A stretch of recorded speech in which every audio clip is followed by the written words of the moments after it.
अभिषेक आपका स्वागत करता हूं टेट वाला हिंदी के यूट्यूब चैनल पर। तो आज से हम अपनी कंटेंट प्लस पैडा दोनों की क्लासेस शुरू करने वाले हैं।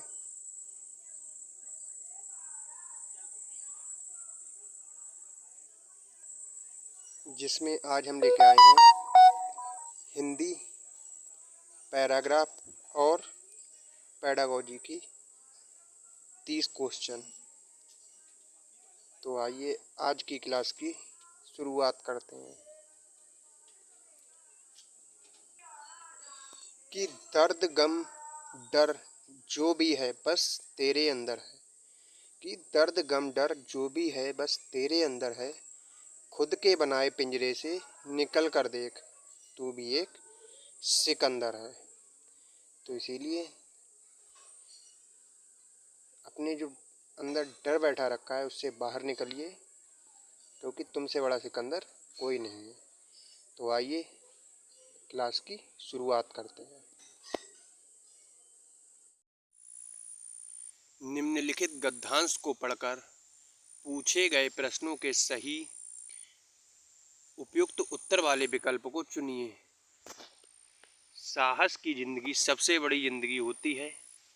ऐसी जिंदगी की सबसे बड़ी पहचान ये है कि वह बिल्कुल निडर, बिल्कुल बेखौफ होती है। साहसी मनुष्य की पहली पहचान ये है कि वह इस बात की चिंता नहीं करता कि तमाशा देखने वाले लोग उसके बारे में क्या सोच रहे हैं।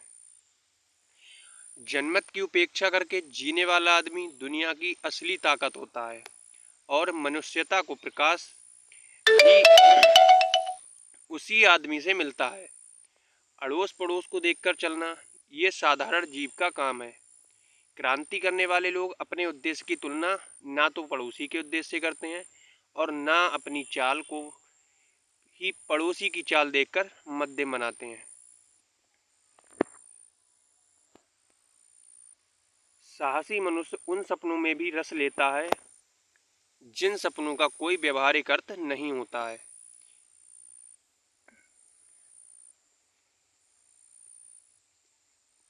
अब यहाँ से प्रश्न शुरू होते हैं और आपको सही उत्तर बताने हैं। किस प्रकार की जिंदगी का सबसे बड़ी जिंदगी कही गई है, यानी कि किस तरह की जिंदगी को सबसे बड़ी जिंदगी कहा गया है। समझौतावादी जिंदगी, सादगीपूर्ण जिंदगी, अवसरवादी जिंदगी या साहस की जिंदगी।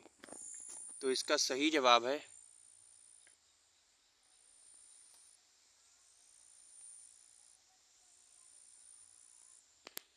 साहस की जिंदगी।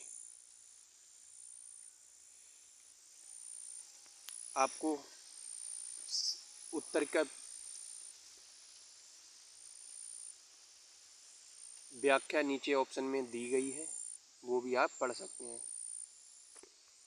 साहसी मनुष्य की पहली पहचान ये है कि वह सदा आगे बढ़ने की सोचता रहता है, बाधाओं से घबराता है, लोगों की सोच की परवाह नहीं करता है, बिल्कुल लापरवाह होता है।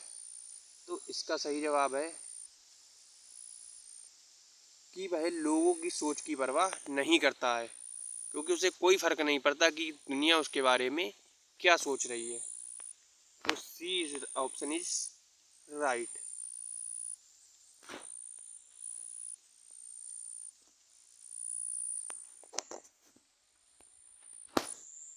सी वाला करेक्ट हो जाता है। नेक्स्ट आता है, दुनिया की असली ताकत किस प्रकार के लोग होते हैं। जनमत की उपेक्षा करके जीने वाले, सब लोगों की सलाह मानने वाले, मनुष्य को महत्व ना देने वाले, पड़ोसी की बात सिर झुकाकर मानने वाले। तो इसका सही जवाब होगा जनमत की उपेक्षा करके जीने वाले।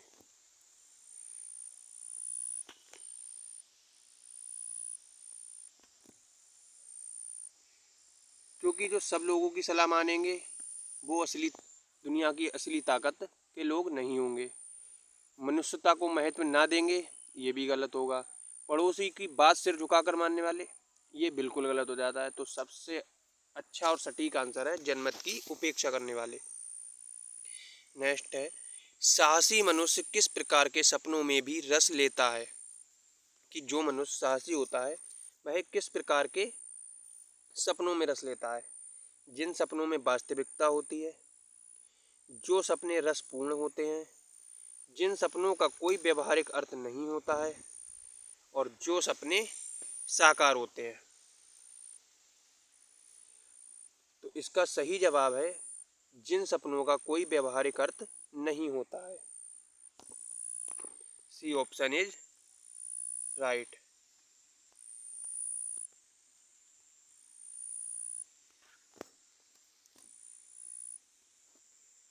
आस पड़ोस को देखकर चलना ये का काम है। कि आस पड़ोस को देखकर कौन चलता है? क्रांति करने वाले लोग, साहसी लोग, साधारण जीव या हिंसक लोग। जो क्रांति करने वाले होते हैं वो किसी को नहीं देखते। साहसी लोग होते हैं वो भी आस पड़ोस को देखकर नहीं चलते हैं। हिंसक लोग हैं वो भी किसी को नहीं देखते हैं उन्हें। तो इसमें सही होगा साधारण जीव। वही हैं जो साधारण होते हैं, वही आस पड़ोस को देखकर चलते हैं। नेड निडर शब्द का समानार्थी शब्द बताइए। डरपोक नहीं होगा, कायर, भयभीत या साहसी। तो निडर शब्द का सही समानार्थी होगा साहसी। इसमें और भी शब्द दिए गए हैं। ताकत का विलोमार्थी शब्द है निर्बलता, अधिकार, क्षमता, शक्ति। तो ताकत का है विलोम निर्बलता। एक ताकतवर व्यक्ति और एक निर्बल यानी कि कमजोर व्यक्ति। तो इसका सही जवाब है निर्बलता। इसी तरह से अधिकार का विलोम है अनाधिकार, शक्ति का विलोम है क्षीणता और क्षमता का है अक्षमता। नेक्स्ट, बेखौफ का अर्थ है भीत, निर्भय, संकित, डरपोक। तो इसका सही उत्तर हो जाता है निर्भय, क्योंकि बेखौफ का व्यक्ति और निर्भय एक दूसरे के समानार्थी हैं।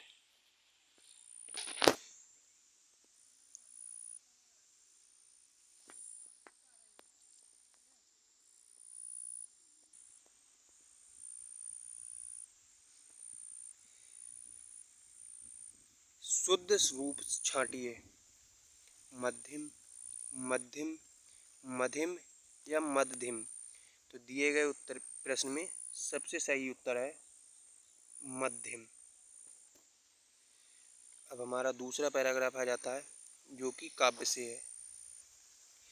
चंदा तारों की सहज कांति नदियों में है मुस्कान भरी, है पवन झकोरों में दुलार खेतों में है दौलत बिखरी।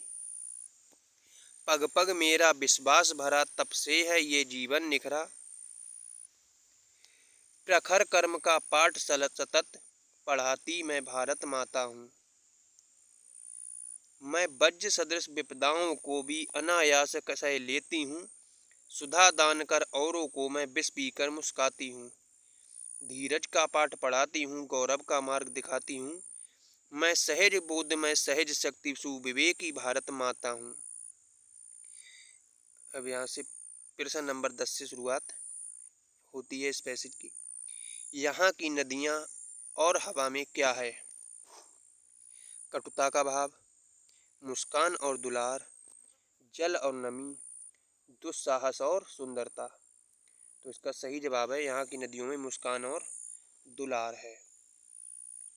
जैसे कि आप देख सकते हैं नदियों में है मुस्कान भरी। तो इसका सही जवाब हो जाता है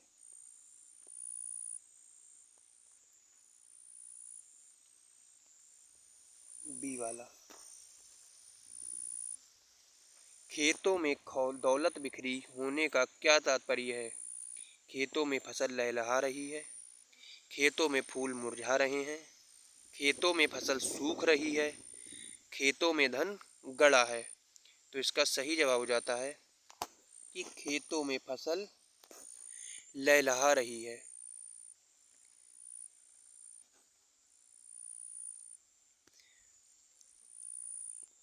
भारत माँ को सुविवेकी क्यों कहा गया है?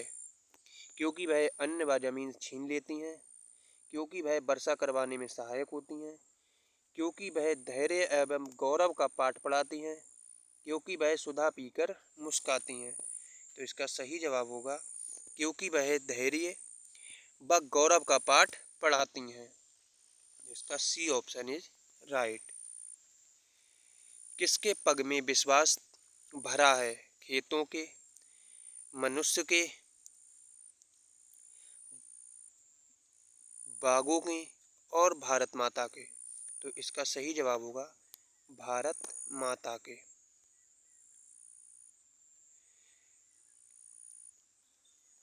चंदा तारों की सी सहज कांति पंक्ति में निहित अलंकार है। तो इसमें यमक, उपमा, रूपक, अनुप्रास। तो उपयुक्त पंक्ति में अलंकार है उपमा अलंकार। क्योंकि जहाँ एक वस्तु की तुलना या समानता दूसरी वस्तु से की जाए वहाँ पर उपमा अलंकार होता है। तो यहाँ पे चंदा तारों सी सहज कांति, चंदा और तारों की समानता की जा रही है। और लास्ट प्रश्न है 15वां हमारा, प्रखर का अर्थ नहीं है प्रचंड, तीक्ष्ण, कुशाग्र, सहनशील। तो इसका अर्थ हो जाता है सहनशील प्रखर का अर्थ नहीं है। बाकी तीनों प्रचंड, कुशाग्र और तीक्ष्ण तीनों प्रखर के अर्थ हो जाते हैं। अब हमारे प्रश्न नंबर 16 से पेडागॉजी का सेक्शन शुरू हो रहा है। बोली और लहजे के बारे में कौन सा कथन सही है? बोली वास्तविक भाषा से संबंध रखती है, जबकि लहजा भाषा कैसे बोली जा रही है उस तरीके से संबंधित है। या बी ऑप्शन, लहजा वास्तविक भाषा से संबंधित है जबकि बोली भाषा बोलने के तरीके से संबंधित है। सी ऑप्शन कहता है लहजा एक ही भाषा के विविध रूप हैं जिनकी व्याकरण भिन्न भिन्न होती है। और चौथा विकल्प कहता है बोली किसी व्यक्ति विशेष के उच्चारण का तरीका है।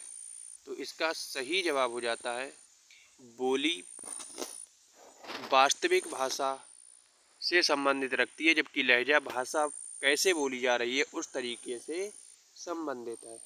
तो इसका ए ऑप्शन करेक्ट हो जाता है। निपुण भारत मिशन का उद्देश्य एक ऐसे लक्ष्य के रूप में सुनिश्चित किया गया है जिसे वर्ष 2026-27 तक पूरा करना है। कक्षा 1 में साक्षरता के लक्ष्य इस प्रकार रखे गए कि बच्चे कम से कम 2 से 3 वर्णों वाले सरल शब्द पढ़ जाएं। आयु उपयुक्त अपरिचित पाठ्य सामग्री में आए कम से कम 4 से 5 सरल शब्द वाले छोटे वाक्य पढ़ जाएं। प्रति मिनट 45 से 60 शब्द अर्थ सहित पढ़ जाएं। और चौथा ऑप्शन है प्रति मिनट कम से कम 60 शब्द अर्थ सहित पढ़ जाएं। तो इसका सही जवाब हो जाता है बी वाला। निपुण भारत मिशन का उद्देश्य ऐसे लक्ष्य के रूप में सुनिश्चित किया गया है जिसे 2026-27 तक पूरा करना है। कक्षा 1 में साक्षरता के लक्ष्य इस तरह रखे गए हैं कि बच्चे आयु की उपयुक्त अपरिचित पाठ्य सामग्री कम से कम 4 से 5 सरल शब्द वाले छोटे वाक्य पढ़ पाएं। नेक्स्ट सब क्वेश्चन आता है हमारा, एक बालिका अपनी पसंद की कहानी की पाठ्य पुस्तक पढ़ रही है, इस प्रकार के पठन को क्या कहेंगे? बारीकी सी पठन, गहन पठन, सरसरी तौर पर पठन या विस्तृत पठन? तो इसको हम विस्तृत पठन की श्रेणी में रखेंगे। विस्तृत पठन का मतलब होता है पाठक अपनी रुचि के विषय की सामान्य समझ प्राप्त करने के लिए कई पुस्तकों, समाचार पत्रिकाओं आदि को पढ़ता है। कक्षा 4 की अध्यापिका प्रक्रिया आधारित लेखन उपागम का प्रयोग कर रही हैं। लेखन पूर्व गतिविधि के दौरान वह किस नियुक्ति का अनुसरण कर सकती है? मानस मंथन, ब्रेनस्टॉर्मिंग, समीक्षा करना, संपादन, पुनरावृत्ति। तो इसका सही जवाब हो जाएगा मानस मंथन, यानी कि ब्रेन स्टॉर्मिंग का। ब्रेन स्टॉर्मिंग क्या होता है? ये शिक्षण की ऐसी विधि है जिसमें अधिगमकर्ता के मस्तिष्क में किसी समस्या के समाधान हेतु विचारों या समाधानों का स्फुटन किया जाता है।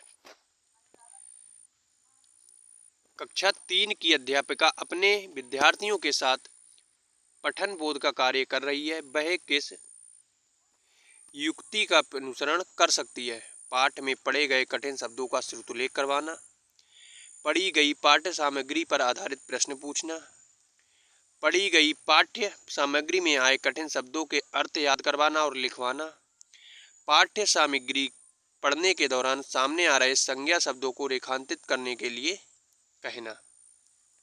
तो इसका सही जवाब हो जाएगा पढ़ी गई पाठ्य सामग्री पर आधारित प्रश्न पूछना। इसका बी ऑप्शन इज राइट।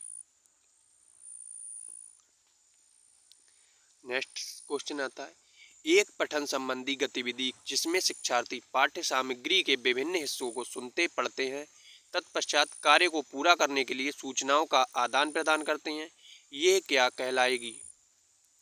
प्रवाह के साथ पाठ्य सामग्री, प्रवाह के साथ श्रुतलेख, डम्ब सिराड यानी कि मूक अभिनय, जिगसा श्रुतलेख।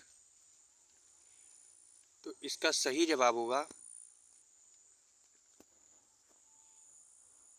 जिगसा श्रुतलेख, क्योंकि एक पठन संबंधी गतिविधि जिसमें शिक्षार्थी पठन सामग्री विभिन्न हिस्सों को सुनते पढ़ते हैं, तत्पश्चात कार्य को पूरा करने के लिए सूचनाओं का आदान प्रदान करते हैं, जिसलिए जिगसा श्रुतलेख कहलाती है। भारत सरकार द्वारा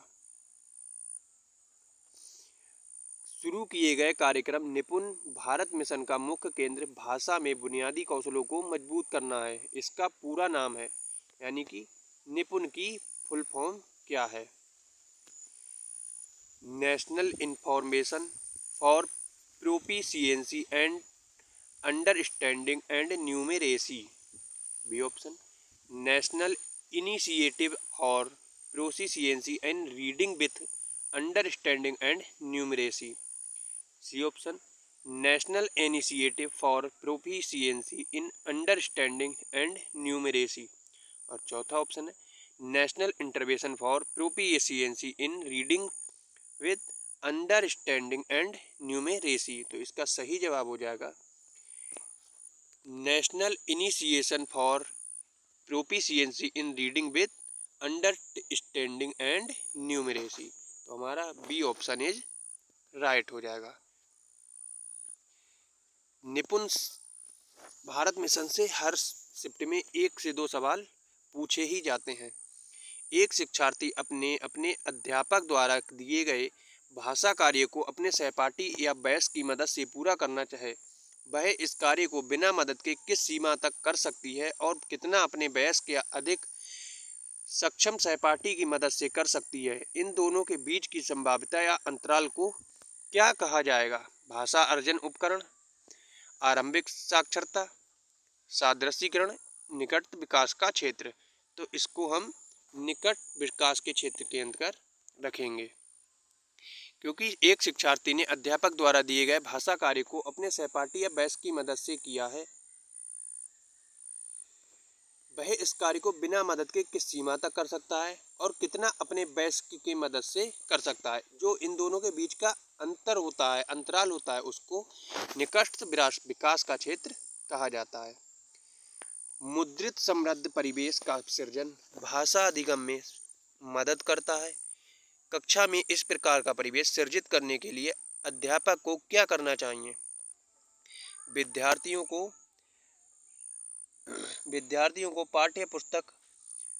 पाठ्य सामग्री पढ़ने के अवसर देने चाहिए।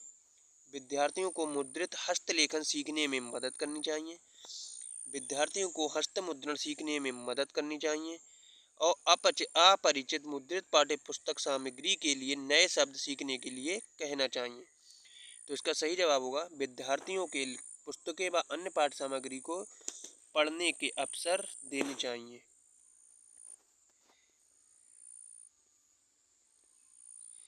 यह विचार कि मनुष्य सहजात भाषा अर्जन उपकरण के साथ जन्म लेते हैं किसके द्वारा प्रतिपादित है? लेव Vygotsky, Noam Chomsky, gene पियाजे, Jerome Bruner. तो इसका सही जवाब होगा नोम चॉम्स्की।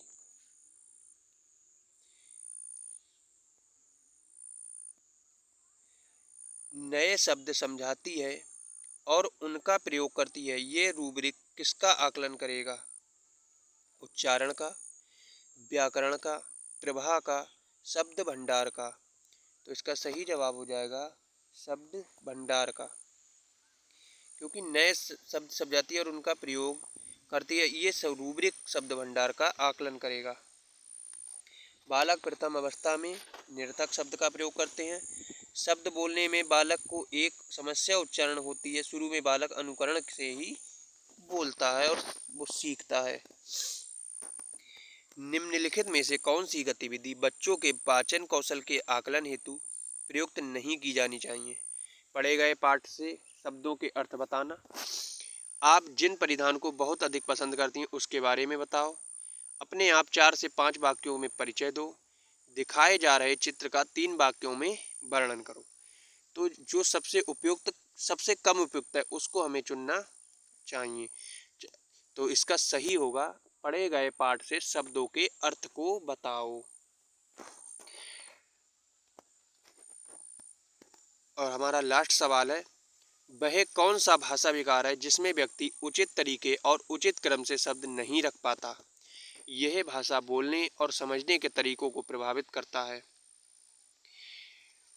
यानी कि जिसमें व्यक्ति उचित तरीके से और उचित क्रम से शब्द नहीं रख पाता है।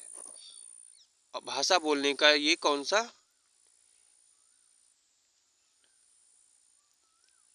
यानी कि कौन सा विकार है? तो इसका सही ऑप्शन है डिस्प्रेक्सिया, डिस्फेजिया, डिस्थीरिया या डिस्कैलकुलिया। तो इसका सही जवाब होगा डिस्फ्रेजिया, क्योंकि डिस्फ्रेजिया में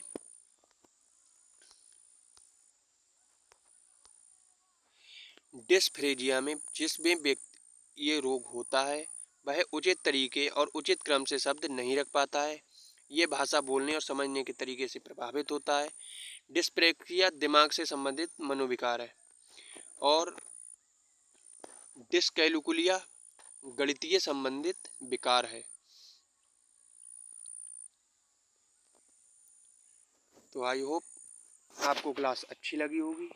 अगर आपको क्लास अच्छी लगे तो क्लास को लाइक अवश्य करें और कमेंट में बताएं कि आज की क्लास कैसी लगी। और अगर आप चैनल पे नए हैं तो चैनल को सब्सक्राइब ज़रूर कर लें। 2023 में जो इतने भी ऑनलाइन पेपर हुए हैं वो रोज़ाना हम एक एक लेके आएंगे और आपकी तैयारी को और बेहतर करवाएंगे। धन्यवाद।